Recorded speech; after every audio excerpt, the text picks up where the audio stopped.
सहरसा की खबरें जिस तरीके से लगातार आप लोग को शिक्षा के प्रति जागरूक कर रहे हैं, कई दिनों से लगातार सभी स्कूलों में जा रहे हैं। इस टाइम पहुंच चुके हैं अल्पाइन एकेडमी में, जहां पे 1 to 9 क्लास हो रहा है और यहां की प्रिंसिपल मैडम से बात करने की कोशिश करेंगे, प्रेरणा जी से। क्या उद्देश्य था अपना ये स्कूल खोलने का और किस तरीके से आप लोग बच्चों को शिक्षा के क्षेत्र में आगे ले जाना चाहते हैं? फर्स्ट ऑफ ऑल मैं अपने बारे में बता दूं, मैं प्रेरणा झा।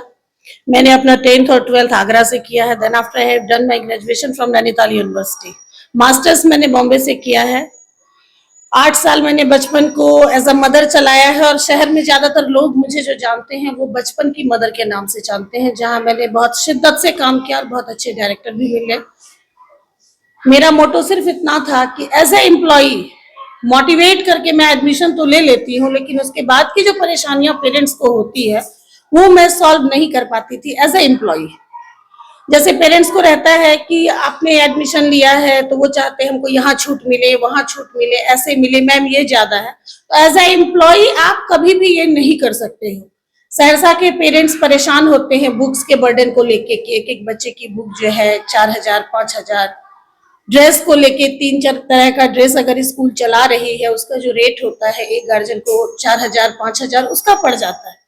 ये चीज वो हमेशा शेयर करते हैं कि मैम इसमें कुछ करिए कुछ करिए, लेकिन आप अगर कहीं भी एज ए एम्प्लॉय वर्क करते हैं तो जो रूल बनता है उसको फॉलो करना आपकी ड्यूटी बन जाती है, जिसमें आप चाहकर भी कुछ नहीं कर पाते। मेरा अपना खोलने का उद्देश्य बस इतना ही है कि ये चीजों से लोगों को मुक्ति मिले। मैंने बिल्कुल फ्री किया हुआ है सबको, मुझे किसी बुक वाले से मेरा कोई कांटेक्ट नहीं है। मैंने फ्री किया हुआ है, आपको जहां से मर्जी आप वहां से बुक ले सकते हैं, आपको जहां से मर्जी आप ड्रेस ले सकते हैं। हमारा किसी से ना कोई कांटेक्ट है, ना हम लोग आगे भी करेंगे। नेक्स्ट सेशन से जो मैं स्कूल चलाऊंगी उसमें कंप्लीट एनसीईआरटी फॉलो करने का हमने सोचा हुआ है। मेरे पास एक अच्छी टीम है नीट इंजीनियरिंग के लिए, जहां बच्चे बाहर जाते हैं। अब मैं ही एज अ मदर आपको बताऊं, मैं अपनी बच्ची को बाहर नहीं भेजी, तो उसके लिए भी हम लोगों ने जो यहाँ व्यवस्था किया है, ये 22 कमरों का बिल्डिंग है, जिसमें ऊपर हम लोगों ने नीट और इंजीनियरिंग का क्लास स्टार्ट हो गया है, जो क्लास चल रहे हैं, जिसमें हमारे पास आपको बायोलॉजी के भी एक्सपर्ट मिलेंगे। निखिल झा, जो बोकारो में उनका ये रेपुटेशन रहा है कि हर साल वो नीट के बच्चे उनके निकलते थे। एक्सपर्ट टीम में 3 टीचर जो अभी हमारे पास रेगुलर हैं वो हैं, एक निखिल झा बायोलॉजी एक्सपर्ट, दूसरे हैं चंदन जी, तीसरे हैं राहुल सर जो नागपुर से बीटेक करके यहाँ इंजीनियरिंग कॉलेज में भी लेक्चरर है।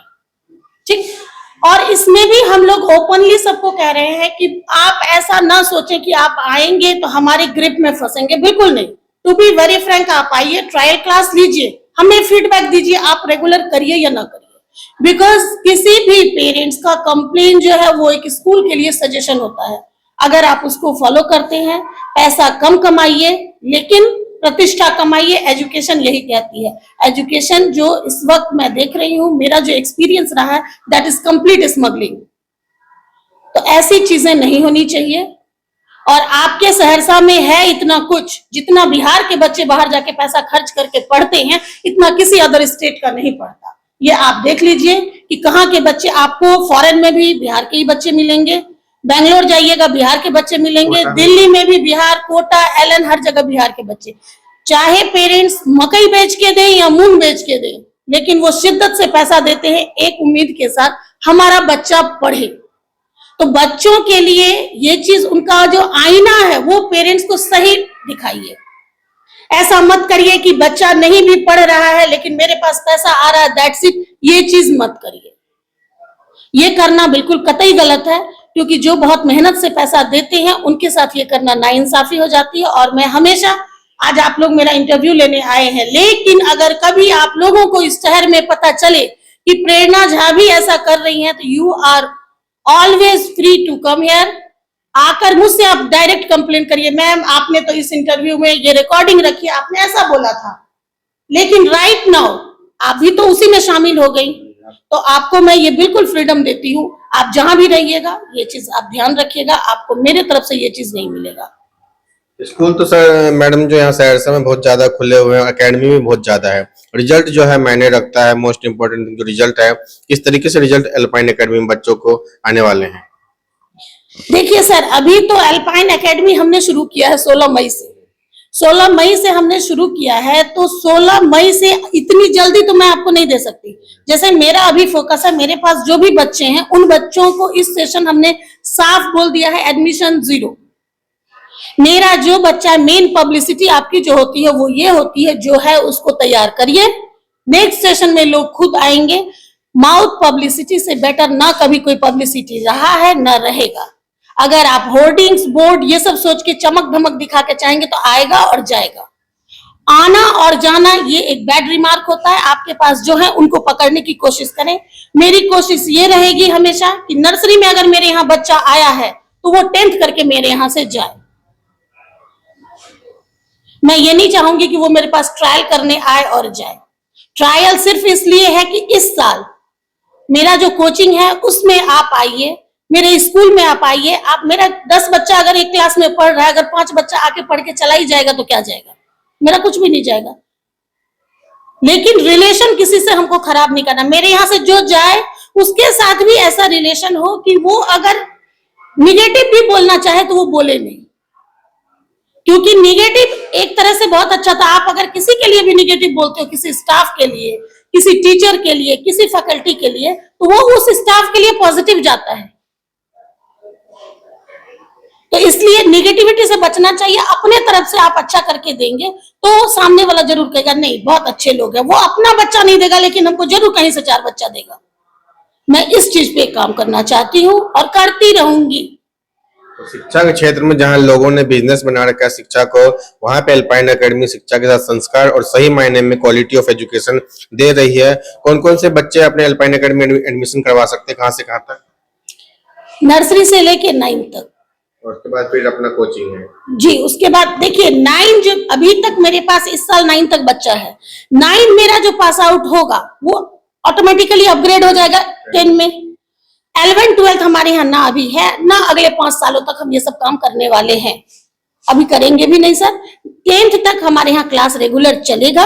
अभी 9 तक चल रहा है जिसमें सारे जगह टीचर फुलफिल है। अभी मेरे पास बहुत कम बच्चे हैं। अगर आप बाकी स्कूल में आप जा रहे हैं, आप देख रहे होंगे मेरे पास जितना क्लास है उससे ज्यादा टीचर अवेलेबल मैंने रखा है, क्योंकि मैं ये मोटो लेके चली हूँ कि 1 ईयर कमिंग मार्च तक मुझे सिर्फ मेहनत करना है। जहां मुझे 10 और एक चीज जो स्कूल्स में प्रॉब्लम क्रिएट होती है वो है सैलरी। सैलरी का कभी भी मौका मत दीजिए कि टीचर गॉसिप करे। टीचर को सबसे ज्यादा आपके पास वो बहुत एफर्ट लगा के काम करता है। इसमें कोई होता है जो आपको बोल देता है, कोई होता है नहीं बोलता है। तो अगर कोई नहीं बोले तो इसका ये मतलब नहीं है कि आप उसको जबरदस्ती मजबूर करिए बोलने पे। और आपका स्कूल ब्रेक होना जो शुरू होता है वो यही से शुरू होता है। स्टाफ जब समय बीतता है वो एक दूसरे से पूछता है आपको मिला क्या मैम, आपको मिला क्या? ये नहीं हो जाता, हाँ, ये नहीं होनी चाहिए। अब कि कोई अगर आपके क्लोज है तो उसको मिल गया, कोई वो नहीं है तो नहीं मिला। मैंने अल्पाइन एकेडमी ज्वाइन किया, यहाँ पे जो पहले से थे टीचर्स, मैंने सबको बुलाकर बोला आप लोग कोई ना सोचे कि हम किसी को हटाने के लिए हैं, हमको तो स्टाफ चाहिए, आपको हटाएंगे कोई और आएगा। लेकिन जो लोग यहाँ काम कर रहे हैं, अगर आप 15 दिन टाइम है 15 दिन, लेकिन आप लोग मेरे साथ मैं जैसा कहती हूँ उसको फॉलो करिए। अगर आप ऐसा करते हैं तो आपका जो पहले का सैलरी है उसमें बढ़ोतरी हो जाएगी 15 दिन में ही। और अगर आप नहीं करते हैं देन आई विल रिमूव, मैं फिर नए स्टाफ हायर करूंगी। क्योंकि अपना कोसी कमिश्नरी एरिया है, बहुत सारे ऐसे चिल्ड्रंस है यहाँ पे जिनकी आर्थिक स्थिति बहुत ज्यादा खराब है उनकी पेरेंट्स की, और बहुत लोग जो है बच्चे जो है उनके माँ बाप भी नहीं है। किस तरीके से आप लोग मदद करते हैं फाइनेंशियल कंडीशन जिसकी खराब है फाइनेंशियल? अभी भी देखिए सर, अभी मेरे पास सैंपल के नाम पे यहाँ पे बुक्स रखे थे जो कल ही हम लोगों ने क्लास में डिस्ट्रीब्यूट किया है। जिन बच्चों के पास नहीं है उनको वो देते हैं। स्टाफ में वो यूनिटी हम लोग बना रहे हैं कि स्टाफ में होना चाहिए कि मान लीजिए हमेशा मैनेजमेंट नहीं अफोर्ड कर सकती, लेकिन अगर एक आप ऐसा यूनियन बनाते हैं कि हर स्टाफ की सैलरी में 100-100 रुपया आप लोग एक जगह इकट्ठा करिए, जो मैनेजमेंट के पास ना आए, मैनेजमेंट से भी 100 रुपया लीजिए, तो किसी एक बच्चे का तो हम निकाल पाएंगे। अगर 4 बच्चे का जूता नहीं है, मेरा 12 स्टाफ अभी जो है 12 स्टाफ का 1200, तो 4 बच्चे को तो जरूर हो जाएगा एक एक जोड़ा जूता।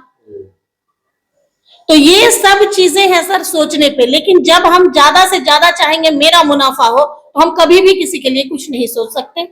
फुल ऑफ लॉयल्टी हम लोग चलाना चाह रहे हैं और आप लोगों से भी ये रिक्वेस्ट कर रहे हैं कि आप लोग भी यदा कदा हर संभव कोशिश करिए हम लोगों को मदद करने का, हम लोगों से ट्रायल लेने का, कि आज आप इंटरव्यू लेने के लिए आए तो मैं अवेलेबल हूँ, और कल जब आप 4 गरीब बच्चों को लेके आते हैं तो प्रेरणा झा इज बिजी, अभी मैम नहीं मिलेंगी, तो वो नहीं हो सकता है। इस एरिया में सब कुछ लगा के काम करना पड़ता है। पानी में रह के मगरमच्छ से बैर नहीं कर सकते। इस एरिया में मेरा जो अपना एक्सपीरियंस है पिछले 14 साल का, हर आदमी अपने आप में शेर है, कोई किसी से कम नहीं है। और वो हमारे पास जो आते हैं वो बहुत उम्मीद लेकर आते हैं, और हर इंसान को, हर स्कूल वाले को सोचना चाहिए उसके उम्मीद पे खरे उतरिए। अगर आपको ऐसा लगता है कि इस बच्चे में इंप्रूवमेंट नहीं हो पाएगा तो आप बाकायदा पेरेंट्स को इन्फॉर्म करिए और उस बच्चे को वहीं से हटाइए। यहाँ पे जितने भी बच्चे पढ़ते हैं उनके माँ बाप सोचते हैं चलो मेरे बच्चे पढ़ रहे हैं स्कूल में, सुरक्षित महसूस करें, तो उनके सुरक्षा का किस तरह से ध्यान रखते हैं और केयरिंग वगैरह करते हैं, सिक्योरिटी गार्ड हो, सीसीटीवी वगैरह हो? सर वो सारा कुछ हमारे यहाँ अवेलेबल है। सीसीटीवी जो है अभी हम चूंकि पेंटिंग वगैरह में करवाए हैं तो सारा कुछ खोल के रखा हुआ है, अवेलेबल सारी चीजें हैं। अभी जैसे देखिए यहाँ पे आरओ नहीं था तो कल आरओ हमने लगवाया है, इन्वर्टर फैसिलिटी नहीं थी, इन्वर्टर लगवाया है। अगर चाहते तो सबसे पहले ध्यान देते अपने ऑफिस पे कि पहले एसी लगा लेते हैं, लेकिन नहीं, साफ हम लोगों ने कहा कि नहीं अभी एसी नहीं लगाएंगे, एसी बाद में, पहले बच्चों को प्रायोरिटी मिलनी चाहिए। बच्चे मेरे हॉस्टल में रहते हैं, उन बच्चों को प्रायोरिटी मिलनी चाहिए। हमने अभी धोबी का व्यवस्था किया कि आप बच्चे को हम साफ कहाँ से देखेंगे, जब धोबी नहीं रहेगा तो बच्चा कहाँ से साफ आएगा, क्योंकि हम तो नर्सरी से भी बच्चे को हॉस्टल में ले रहे हैं। आयरन उसके कपड़े में कौन करेगा, वो बच्चा तो नहीं करेगा, और वो मेरे पास पढ़ने आया है ना कि आयरन करने सीखने।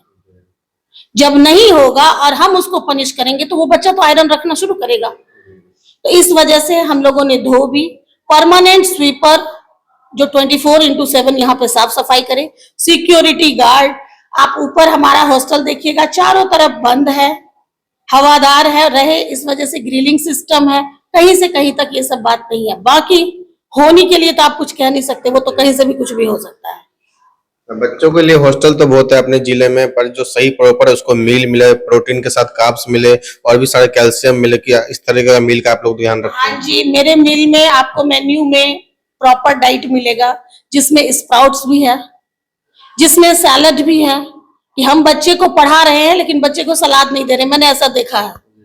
उसमें देखने के लिए मेरा है सिर्फ 2 दिन मैं दे रही हूँ, 1 दिन अंडा 1 दिन चिकन, बस दैट्स इट। हम इससे ज्यादा नॉनवेज उसको नहीं दे रहे हैं। हाँ, लेकिन अकॉर्डिंग टू डेज, जैसे सोमवार है तो बच्चे को उस दिन खीर दीजिए, बृहस्पतिवार है तो कढ़ी बड़ी दीजिए, बिकॉज शिक्षा को बहुत लोगों ने बिजनेस बना दिया, लेकिन अल्पाइन एकेडमी शिक्षा के साथ संस्कार भी दे रही है, क्वालिटी ऑफ एजुकेशन है। बेहतर शिक्षक होंगे तो बेहतर शिक्षा दे पाएंगे, तो यहाँ पे बाहर से जो है बेहतर क्वालिफाइड टीचर है ताकि वो बच्चों को अच्छी तरह शिक्षित कर सके। जिला सहरसा से रंजन जायसवाल की रिपोर्ट।